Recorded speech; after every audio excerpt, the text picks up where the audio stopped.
வணக்கம். நம்ம இந்த வீடியோவில் எப்படி கார்டிங் எப்படி ரெடி பண்ணலான்றதை பார்க்கலாம். அதுக்கு வந்துட்டு முன்னாடி ஒரு கிளாத் எடுத்துப்போம். அந்த கிளாத்தில் வந்து எப்படின்னா, இது வந்து கிளாத் வந்து மேலே இருக்கிறது இது வந்து செல்வேஜ் பேர். இந்த லைன் இப்படி வர்றது வந்து வார்ப். இந்த லைன் இந்த லைன் வந்துட்டு வெஃப்ட். இது மாதிரி வந்து இப்படி வர்றது வந்துட்டு இதுதான் நம்ம பயாஸ்க்கு எடுக்க போகிறோம். அந்த 45 டிகிரியில் வர்றது இது.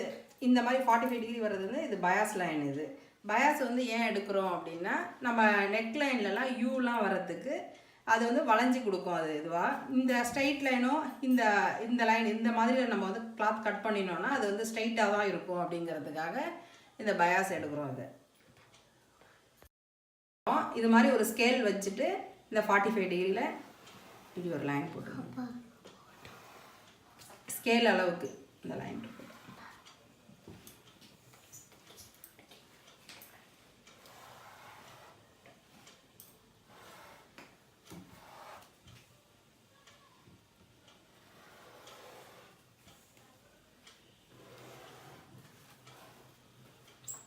இந்த ஸ்கேல் அளவு இருந்தால் தான் இந்த பயாஸ் வந்து நம்ம கார்டிங்லாம் ஸ்டிச் பண்ணும்போது அது கரெக்டாக இருக்கும். அதுக்காக தான் இந்த ஸ்கேல் அளவு. இதை கட் பண்ணிக்கலாம்.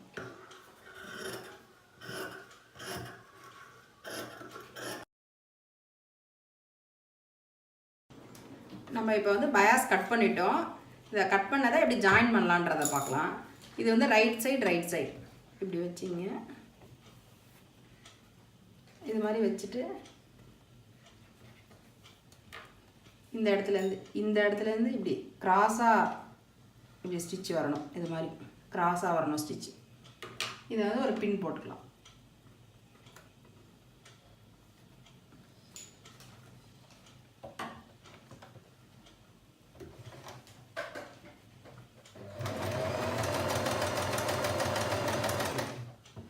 இதை வந்து ஒரு 2 ஸ்டிச் போடுங்க. அப்போ தான் அது பிரியாமல் இருக்கும்.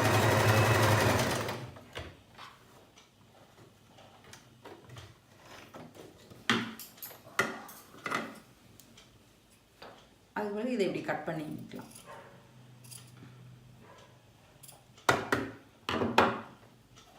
கட் பண்ணால் இது மாதிரி நம்மளுக்கு 2 ஜாயின் ஆகிடும். நம்ம வந்து இப்போ பயாஸ் ஜாயின் பண்ணிட்டோம். கார்டிங் த்ரெட் வச்சு எப்படி ஸ்டிச் பண்ணலான்றதை பார்க்கலாம். இதுதான் கார்டிங் த்ரெட். இதுக்கு வந்து கார்டிங் த்ரெட் வைக்கிறதுக்கு வந்து ஸ்டிச் பண்ணுறதுக்கு வந்து நம்ம ஜிப்பர் ஃபுட் வச்சு அது அப்போ தான் வந்து ஸ்டிச் பண்ணால் கரெக்டாக இருக்கும். ஒரு சைடாக ஜாயின் பண்ணுறதுக்கு இந்த த்ரெட் இப்படி வச்சு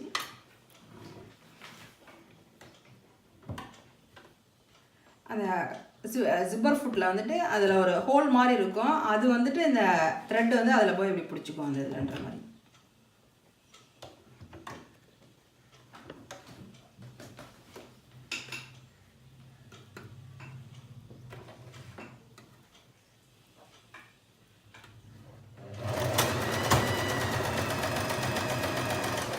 இது அப்படியே ஒட்டின மாதிரி கொஞ்சம் பொறுமையாக ஸ்டிச் பண்ணிக்கலாம்.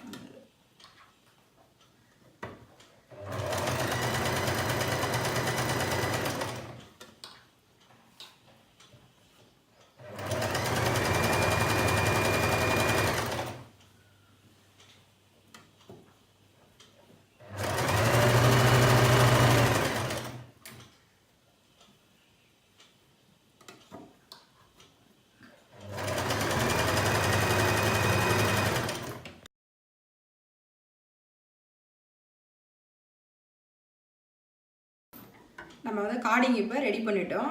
இந்த ரா எட்ஜஸ்லாம் கூட நம்ம மடித்து வச்சு ஸ்டிச் பண்ணிக்கிட்டு நம்ம நெக்லைன்லாம் வச்சு ஃபினிஷ் பண்ணும்போது இன்னும் சூப்பராக இருக்கும். அந்த இது இவ்வளோ நேரம் இந்த வீடியோவை பார்த்ததுக்கு ரொம்ப நன்றி. டவுட் இருந்தால் கமெண்ட் பாக்ஸில் தெரிவிங்க.